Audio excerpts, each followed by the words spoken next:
ये जो एकाग्र अवस्था है जिसको संप्रज्ञात समाधि कहते हैं, स्वयं आगे कहेंगे, तो एक कर्म के बंधनों को, कर्म के द्वारा जो बंधन होते हैं उनको शिथिल करता है। सामान्य व्यक्ति इस दृष्टि से योग नहीं करता है, समाधि नहीं लगाता है।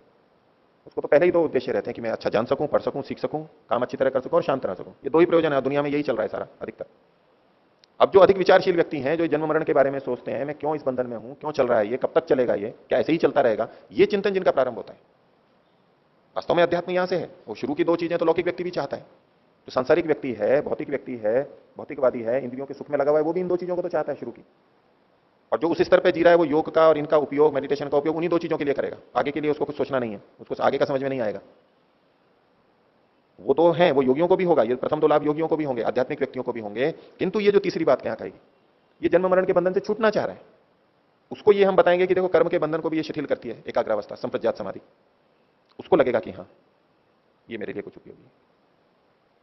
अब एकाग्रता का भी उपयोग जैसे बहुत से लोग रखते हैं, लेकिन एक सामान्य व्यक्ति हो, बोले ध्यान किया करो, उससे एकाग्रता होगी। और जिसको एकाग्रता का पता नहीं है, सामान्य जीवन जी रहा है, उसको कोई दिक्कत ही नहीं लगती है, बोले एकाग्रता से क्या होगा।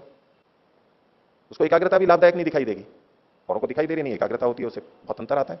लेकिन जिसको एकाग्रता का ही महत्व पता नहीं है, उसको हम कहें कि देखो इससे आपकी एकाग्रता बनेगी, वो उस पर ध्यान नहीं देगा, उसके लिए उपयोगी नहीं है। उसका तो जीवन चल रहा है, उसको लगता ही नहीं है कि कुछ एकाग्रता न होने से मेरे को समस्या हो रही है। सामान्य जीवन जो जी रहा है, खाना पीना, खेती करना, जो भी छोटा मोटा काम, बुद्धि का काम नहीं, लिखन पढ़न का, चिंतन का, वो कोई काम नहीं है उसको, तो उसको कुछ भी बाधा नहीं लगती अपने काम करने में। वो इधर उधर भी सोचता रहता है और अपना काम भी करता रहता है। तो जैसे उसको एकाग्रता के लिए कहें, उसको कोई जरूरत नहीं है।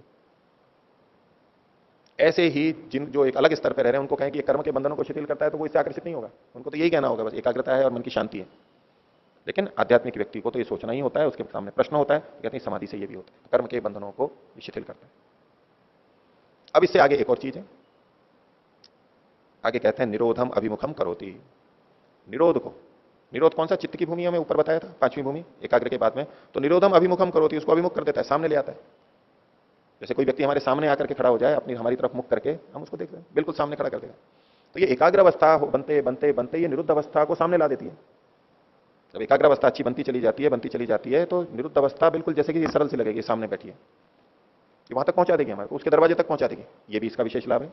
जिनको पता है कि हमारे को निरुद्ध अवस्था में जाना है, वो इस गुण को सुनकर के भी आकर्षित होंगे कि यही एकाग्रता हमारे को निरोध की तरफ भी ले जाएगी। करते करते करते एक स्थिति बनेगी, वृत्तियां रुक जाएंगी।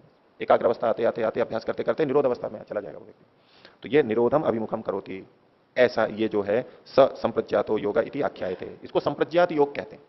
ये इसके पारिभाषिक शब्द है। योग है वो, लेकिन योग कौन सा, संप्रज्ञात योग। योग दर्शन में इसको विशेष नाम दे दिया गया, संप्रज्ञात योग। इस नाम से कहा जाता है, प्रचलित है, प्रसिद्ध है। योग दर्शन और योग दर्शन से पहले भी इस ढंग से प्रचलित होगा, ये भी उसको संप्रज्ञात कहेंगे। तो